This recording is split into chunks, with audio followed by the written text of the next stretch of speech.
wanted to talk about a little problem I'm setting out to solve, actually. A project I'm working on right now. I'm doing a lot of drawer boxes with lock miter joints. And if you do any searching on the internet about lock miter joints, if you haven't set out to try this yourself already, you're going to find a lot of people complaining about what a pain in the neck they are to set up. And it's true.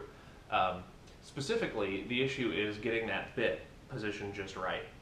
I actually have Rockler's lock miter bit and bought their corresponding setup block. This little guy right here, which is nice, but this is set up for 5/8 inch stock and 3/4 inch stock, and I'm using 1/2 inch stock, so this doesn't really help me all that much. The biggest problem I found, though, was not the positioning of the bit. Sure, it took some trial and error, and I went through a lot of test pieces to get it to where I found the fit was just right. The biggest problem I've had is actually keeping the pieces safely positioned on the router table. And the reason behind that problem is inherent to the way this lock miter bit has to cut. If these are going to be joined up here on the corner with a lock miter joint, what I'm going to do is I'm going to take one and I'm going to cut it flat, like that on the table, right? Router table down here. I'm going to set that aside. Then I'm going to cut the other one vertically against the fence. And if my bit's positioned right, they'll fit together. The problem is, cutting that vertical piece, if you get any wobble, or any, whether side to side or front to back, your joint's going to be sloppy. It's not going to be a good result. And you can obviously have some danger issues when you're routing it that way. If the piece gets caught, cockeyed in the bit or something like that, it can want to jerk and kick back on you. So I'm going to set out today to do a little upgrade to my fence in the hopes that I can better support these vertical pieces. And so first, let's take a closer look at the router table. I'll show you what I'm talking about. I'll show you the bit setup and the problem that I'm having. And then as I actually go to set up the solution, or what I hope is the solution, I'll go through step by step what I'm doing, and hopefully it turns out to be successful. So let's take a closer look. You can see I have the lock miter bit installed here, and I've got the fence up very close to the bit issue here. And what happens is, if I run a piece vertically through here, it's wanting to do a little bit of wiggle right there. So let's take a look at what I might actually do if I go to cut a lock miter joint. The first piece I'm going to take and I'm going to pass through like this. And I can do this with a miter sled here in the slot. I can do this with a coping sled. Push blocks, obviously you want to be a little bit careful about routing a piece, that's thin like this, with its end just right against the fence, because that's going to want to kick around on you like that. The problem I run into is when I'm going to go to cut my vertical piece like this. And I'm running this across, and this piece is short. I mean, relatively speaking, it's, about half of it is supported by the fence here, and that's not too bad.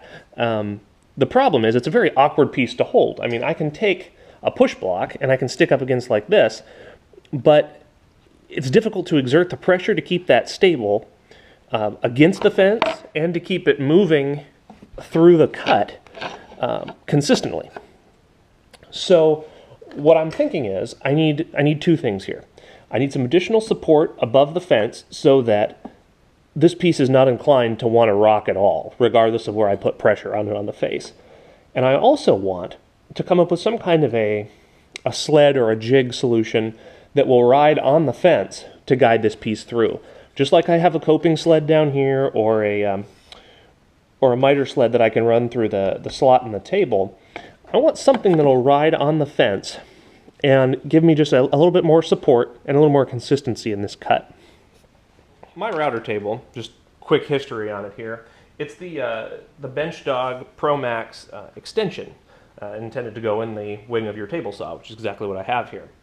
And then I have a BenchDog lift installed, and the fence that came with the ProMax, the BenchDog ProMax. So it's a whole BenchDog setup here. It's very nice, very consistent, nice level table, and the fence is very solid and reliable as well. What's really nice about their setup is they have this little accessory that I just picked up. It's called the Pro Riser. It's for extending the height of your fence, raising the height of your fence. So if you don't have a BenchDog table, fence, etc.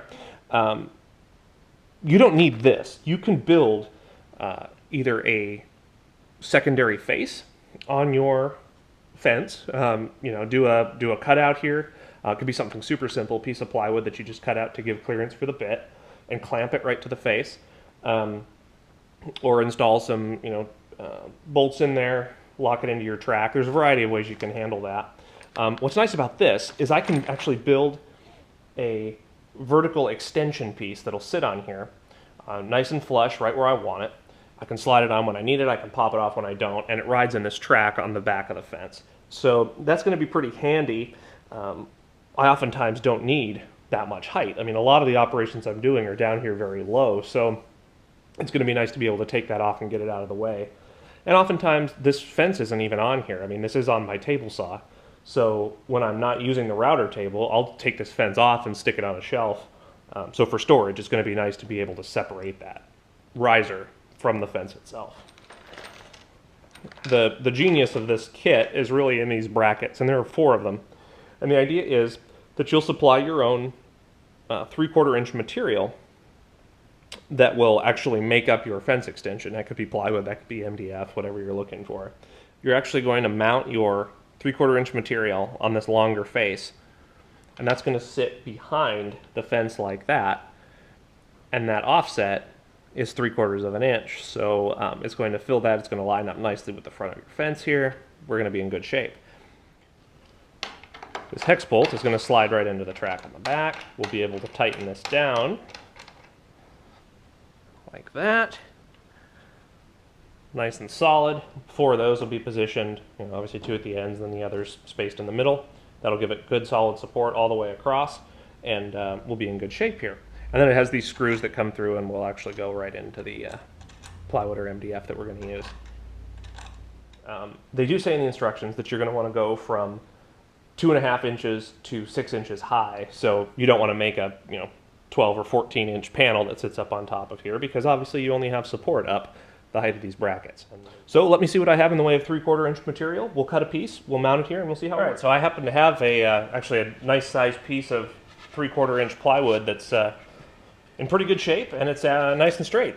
I may at some point actually replace it with MDF, we'll see. For now, we're going to just play with it on here. I cut it to the length of the aluminum, which in the case of the ProMax for the table saw extension is 28 inches. So that fits right there. I went ahead and cut mine 5 inches high. I didn't go quite to what they say the max of 6 inches is. This is really going to be plenty for my purposes. All right, so I'm going to go ahead and thread these hex bolts in here on each one and put the little T-knob on. Get them roughly positioned where I want them on the back side of the fence. You may very well be able to adapt this same system even to a non-bench dog fence, as long as you've got the track here in the back.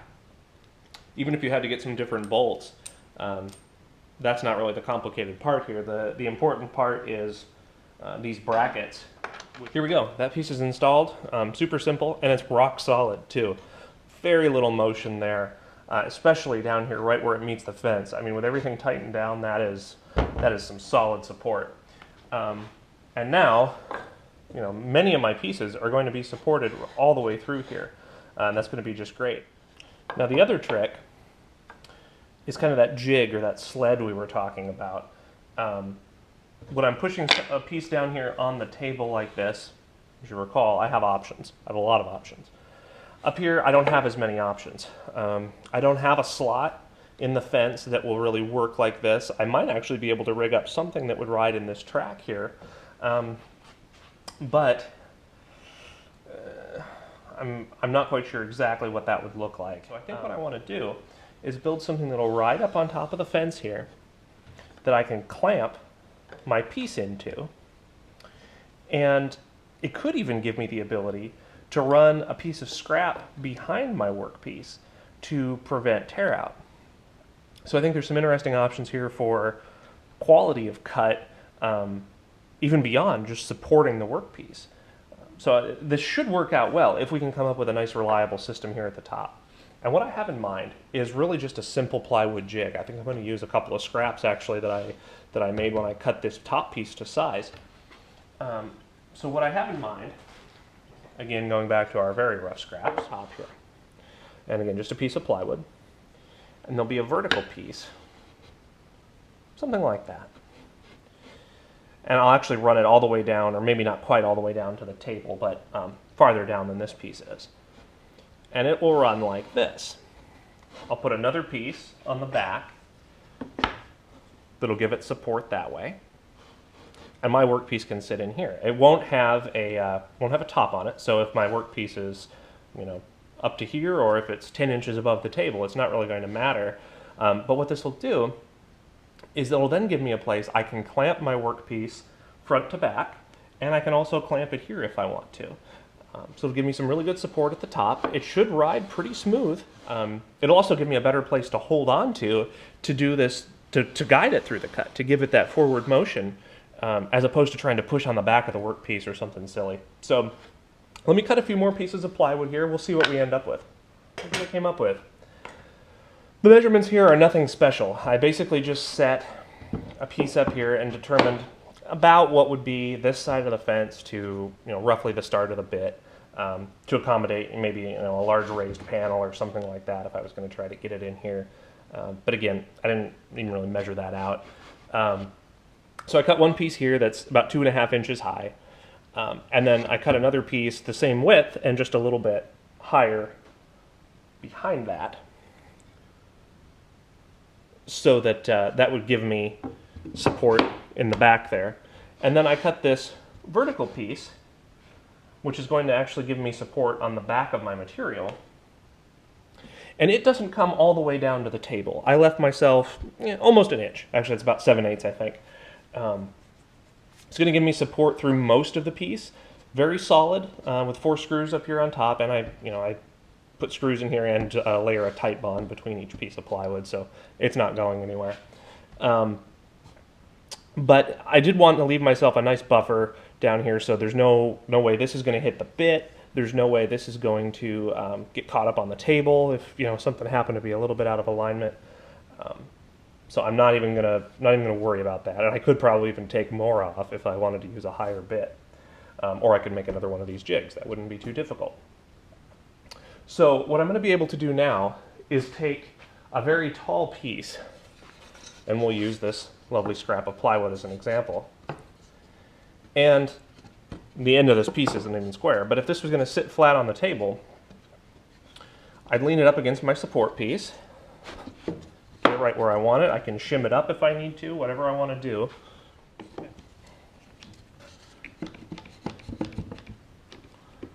Hold this nicely in place.